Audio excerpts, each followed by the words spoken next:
ଆଜ୍ଞା କ'ଣ କହିଲେ? ଆଉ ଟିକେ ଜୋରରେ କହିଲେ। ଓ ବୁଢ଼ା ହେଇଗଲେଣି ତ ଆଉ ଭଲ ଶୁଭୁନି।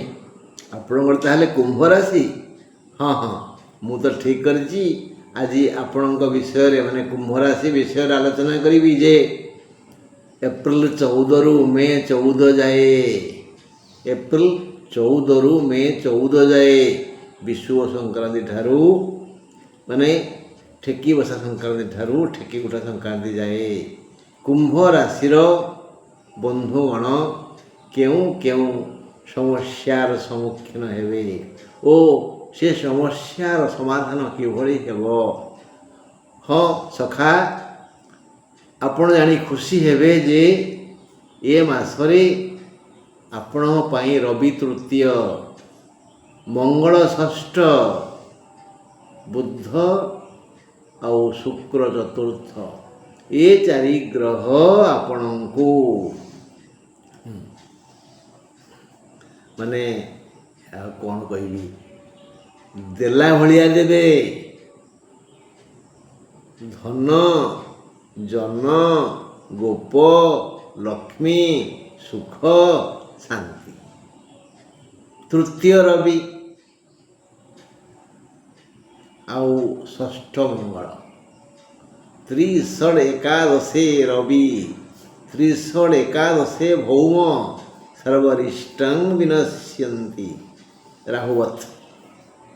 ତେଣୁ ରବି ମଙ୍ଗଳ ଆପଣଙ୍କର ସମସ୍ତ ରିଷ୍ଟ ଖଣ୍ଡନ କରିବେ, ଧନ ଦେବେ। ଧନ ଏତେ ଆସିବ, ମଙ୍ଗଳ ଗୋଟେ ଚିନ୍ତା ଆପଣଙ୍କୁ ଦେବେ ଯେ କେଉଁଠି ଚାଖଣ୍ଡେ ଜାଗା କିଣିଲେ ହୁଅନ୍ତାନି। କାହିଁକି କହିଲେ, ସେ ଗୋଟେ ଭୂମିପୁତ୍ର, ସେ ଯୁବରାଜ। ତେଣୁ ଧନର ପ୍ରାବଲ୍ୟରେ ମତୁଆଲା ହାତୀ ଭଳି ହେବେନି। ଚାରିଟା ଗ୍ରହ ଆପଣଙ୍କ ପାଇଁ ଚିନ୍ତା କରୁଛନ୍ତି। ମୁଁ କୁମ୍ଭ ରାଶି ଉପରେ କହୁଛି ଆଜ୍ଞା। ହଁ ଆପଣଙ୍କ ବିଷୟରେ କହୁନି, କୁମ୍ଭ ରାଶି ଯେଉଁମାନଙ୍କର ତାଙ୍କ କଥା କହୁଛି। ତା ଛଡ଼ା ଏଇ ରବି, ମଙ୍ଗଳ, ବୁଧ, ଶୁକ୍ରଙ୍କ ବ୍ୟତୀତ କେତୁ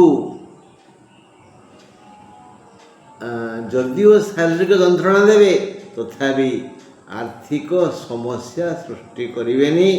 ସେ କେମିତି କ'ଣ କେଉଁ ଦିଗରୁ ଆଣି ଅର୍ଥ ବ୍ୟବସ୍ଥା କରାଇବେ, ଯେଉଁଟାକି ଆପଣ ଜାଣି ଖୁସି ହେବେ। ନିର୍ଦ୍ଦିଷ୍ଟ ନକ୍ଷତ୍ର ପୂର୍ବଭାଦ୍ର କୁମ୍ଭ, ଆଉ ଧନିଷ୍ଠା କୁମ୍ଭ, ଶତବିଶା କୁମ୍ଭ, ଏମାନେ କିଏ କି ପ୍ରକାର ଦୁଃଖ ଆଉ ସୁଖ ଭୋଗିବେ। ଆସନ୍ତୁ ଏ ପ୍ରବନ୍ଧ ଶୁଣିବା। ଯେ ଆପଣଙ୍କର ଦ୍ୱିତୀୟରେ ଶନି, ରାହୁ, ବୁଧ, ଶୁକ୍ର, ତୃତୀୟରେ ରବି, ଚତୁର୍ଥରେ ବୃହସ୍ପତି, ଷଷ୍ଠରେ ମଙ୍ଗଳ, ଅଷ୍ଟମରେ କେତୁ, ଏହିଭଳି ଭାବରେ ଗ୍ରହମାନେ ଅଛନ୍ତି। ଅଷ୍ଟମସ୍ତ ଗ୍ରହମାନେ ଟିକେ ପୀଡ଼ା ଦିଅନ୍ତି, କେତୁ ପୀଡ଼ା ଦେବେ। କେତୁ ପୀଡ଼ା ଦେଲା ଭଳିଆ ଦେବେ, ଭାରି କଷ୍ଟ ଲାଗିବ, ସମ୍ଭାଳି ହେବନି। ଆଉ ଦ୍ୱିତୀୟସ୍ଥ ରାହୁ ବି କଷ୍ଟ ଦିଅନ୍ତି, ଚତୁର୍ଥସ୍ଥ ବୃହସ୍ପତି ବି କଷ୍ଟ ଦିଅନ୍ତି। କେତୁ, ରାହୁ ଆଉ ବୃହସ୍ପତି ଶାରୀରିକ ପୀଡ଼ା ଦେବେ, କଷ୍ଟ ହେବ। ଦେହ ଥିଲେ ତ ରୋଗ ଅଛି ଆଉ, ବୁଝିଲେ। ଏବେ ଦେଖିବା କେତୁ ଘର ଆରମ୍ଭ କରିବା। କୁମ୍ଭ ରାଶି ପାଇଁ କେତୁ ଅଷ୍ଟମରେ। ସବୁ ଜ୍ଞାନୀ କହନ୍ତି ସୁଖ ଚିନ୍ତା କରନି, ଧନ କେଉଁଠୁ ଆସ ଚିନ୍ତା କରନି, କେତେ ଋଣ କରିଛ ତାକୁ ଆଗେ ସୁଝ। କାରଣ ଦେହ ଥିଲେ ଧର୍ମ କରି, କର୍ମ କରି, ଶ୍ରମ କରି, ଦେହ ନଥିଲେ ରୋଗରେ ବ୍ୟାଧିରେ ପଡ଼ିଗଲେ କିଏ ସାହା ହେବ। ଏଣୁ ଏହି ଦୃଷ୍ଟିରୁ ଆମେ ଟିକେ ଅଷ୍ଟମରୁ ଦେଖିବା।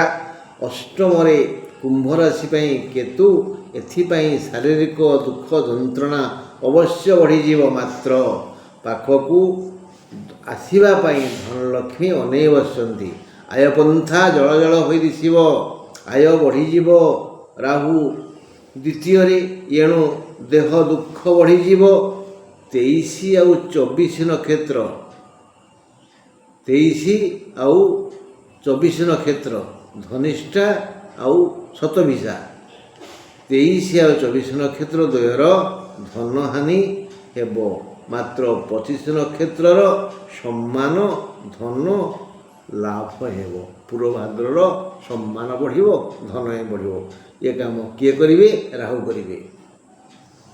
ଏହା ଜାଣି ପୂର୍ବଭାଦ୍ର ନକ୍ଷତ୍ର ମାନେ 25 ନକ୍ଷତ୍ର ସମ୍ପନ୍ନ ବ୍ୟକ୍ତିଗଣ ଯଥା ସମ୍ଭବ ବିନମ୍ର, ବିନୀତ, ଭଦ୍ର ହେବା ଉଚିତ। ଏତିକି ହେଇପାରିଲେ ଧନଲକ୍ଷ୍ମୀ ଆସି କାନ୍ଧରେ ବସିବେ, ଯେମିତି ଦୁର୍ଯ୍ୟୋଧନର କାନ୍ଧରେ ବସିଥିଲେ। ଶନି ଦ୍ୱିତୀୟରେ, ସେ ବି ଦୁଃଖ ଯନ୍ତ୍ରଣାରେ ଦିନ କଟାଇବେ। 23, 24 ନକ୍ଷତ୍ରଙ୍କର ଅଜାଗାରେ ଅସହ୍ୟ ଯନ୍ତ୍ରଣା ହେବ। ଶନିଙ୍କ ପାଇଁ ଅଜାଗା ଆଘା ଦେଖି ହୁଏ ନାହିଁ କି ଦେଖେଇ ହୁଏ ନାହିଁ। ତେଣୁ 23 ଆଉ 24 ନକ୍ଷତ୍ର ବାଲା ଟିକେ ଦୁଃଖ ପାଇବେ ଅଜାଗାରେ, ଗୁପ୍ତ ସ୍ଥାନରେ। ମାତ୍ର 25 ନକ୍ଷତ୍ରକୁ ସେ ସୁଖ ଦେବେ। ଯେମିତି ରାହୁ ଦେଲେ ସେମିତି ଶନି ବି ସୁଖ ଦେବେ 25 ନକ୍ଷତ୍ରକୁ। ଏ ଯାଏ ଜାଣିଲେ ଶନି, ରାହୁ, କେତୁ ଗ୍ରହଗଣ 25 ନକ୍ଷତ୍ର ମାନେ ପୂର୍ବଭାଦ୍ରକୁ ବହୁତ ସୁଖ ଦେବେ, କଲ୍ୟାଣ କରିବେ। ମାତ୍ର ଧନିଷ୍ଠା ନକ୍ଷତ୍ର ମାନେ 23 ନକ୍ଷତ୍ର ଆଉ ଶତଭିଷା ନକ୍ଷତ୍ର ମାନେ 24 ନକ୍ଷତ୍ର ଦ୍ୱୟ ବିଭିନ୍ନ ଶାରୀରିକ ଦୁଃଖ ଭୋଗିବେ। ଗୁରୁ ଚତୁର୍ଥରେ, ଏଣୁ ତିନୋଟି ଯାକ ନକ୍ଷତ୍ର କଷ୍ଟ ଭୋଗିବେ। ଚତୁର୍ଥ ଗୁରୁ ବି ଦୁଃଖ ଦିଅନ୍ତି। ଇଏ ଗଲା ଦୁଃଖ କଥା। ଏବେ ଶୁଣିବା ଏ ସମସ୍ତ ସମସ୍ୟା ଉଦ୍ଧାର କରିବା ପାଇଁ ତୃତୀୟ ରବି, ଷଷ୍ଠ ମଙ୍ଗଳ, ଦ୍ୱିତୀୟ ବୁଧ ଓ ଦ୍ୱିତୀୟ ଶୁକ୍ର ମିଳିତ ଭାବରେ ସୁଖ, ଶାନ୍ତି, ଧନ, ବନ୍ଧୁ, ଆୟ ବଢ଼ାଇ ଦେବେ ଓ ଶୁଭ କାମନା କରିବେ।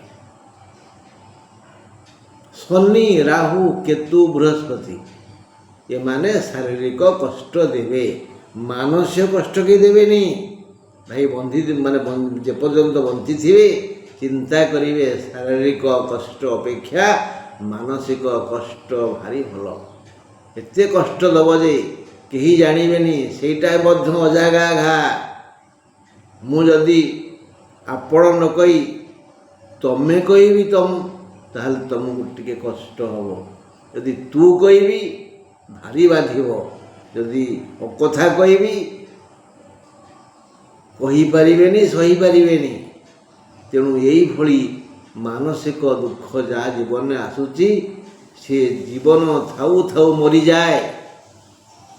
କୁମ୍ଭ ରାଶି ପାଇଁ ଏ ମାସରେ ସେ ଦୁଃଖ ଆସିବନି। ମାନସିକ ଦୁଃଖ ନାହିଁ, ଶାରୀରିକ ଦୁଃଖ କିଏ ଦେବେ? ବୃହସ୍ପତି, ଶନି, ରାହୁ, କେତୁ। କିନ୍ତୁ ସମସ୍ତ ପ୍ରକାର ସୁଖ କିଏ ଦେବେ? ବୁଧ, ଶୁକ୍ର, ରବି ଆଉ ମଙ୍ଗଳ।